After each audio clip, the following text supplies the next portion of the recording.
और रायपुर में कांग्रेस प्रदेश अध्यक्ष दीपक बैज ने कहा कि छत्तीसगढ़ में 16,000 से ज्यादा एनएचएम कर्मचारी 18 दिन से हड़ताल पर है, लेकिन सरकार संवाद नहीं कर रही। बस्तर में बाढ़ पीड़ितों के लिए कांग्रेस ने राहत सामग्री भेजनी शुरू की और एक रिलीफ फंड बनाया।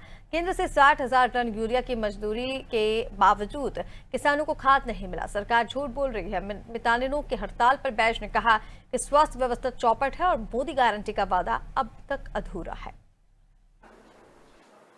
जिस तरह से पूरे प्रदेश में एनएचएम के कर्मचारी लगभग 16,000 से अधिक हड़ताल पर हैं और आज सीएम हाउस घेरने जा रहे हैं, तो उनको जगह जगह रास्ते में रोककर उनके ऊपर कार्रवाई और जेल भेजने की धमकी दी जा रही है।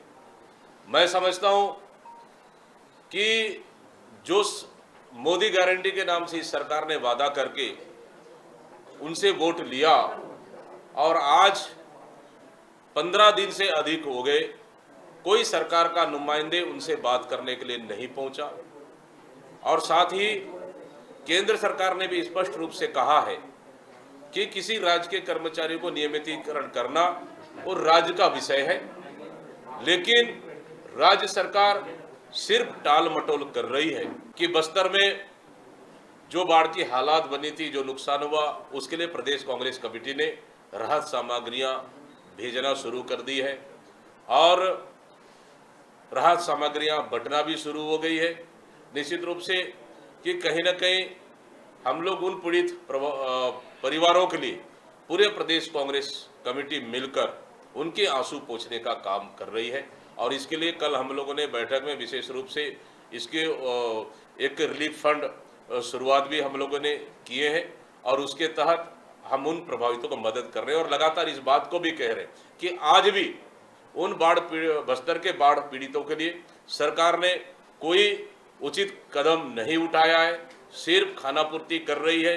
1,20,000 का चेक देकर, 6,000 का चेक देकर आज फिर सिर्फ उनके जले पे नमक छिड़कने का काम कर रहे हैं। जो सरकार दावा कर रही है कि हम दिल्ली से यूरिया का खेप आ रहा है, मैं पहले आपको बता दूं कि डीएपी का खाद हमको मिला नहीं और बुआई के समय अब यूरिया का सीजन है और सरकार लगातार झूठ बोलती रही कि हमारे पास पर्याप्त स्टॉक है, लेकिन ये डबल इंजन की सरकार जनता से झूठ बोलती रही है, किसानों से हमेशा झूठ बोलती रही है। अब यूरिया का खेप दिल्ली से मंगा रही है 50,000 मीट्रिक टन, लेकिन कब आएगा, कब वितरण होगा, सबसे बड़ा सवाल है। क्योंकि आज देखेंगे कि इस समय कम से कम 2 महीने पहले खाद पहुंचना चाहिए, जो आज तक नहीं पहुंच पाया और धान जो जिस गति से धान प्रोग्रेस हो रहा था, आज धान रुका हुआ है। वहां पे कहीं ना कहीं ये सरकार की नीयत साफ नहीं है कि पूरी स्वास्थ्य व्यवस्था चौपट हो चुकी है, सरकार गंभीर नहीं है और ये सरकार मोदी गारंटी के नाम से बकायदा उन्हें रेगुलर नियमित करने का इन्होंने वादा किया था। आज 2 साल पूरा उन्हें जा रहा है, तो उन्हें अपने वादा पूरा करना चाहिए। मोदी गारंटी तो फिर एकदम फिक्स गारंटी है, फिर क्यों नहीं कर रहे हैं? ये टाल मटोल क्यों?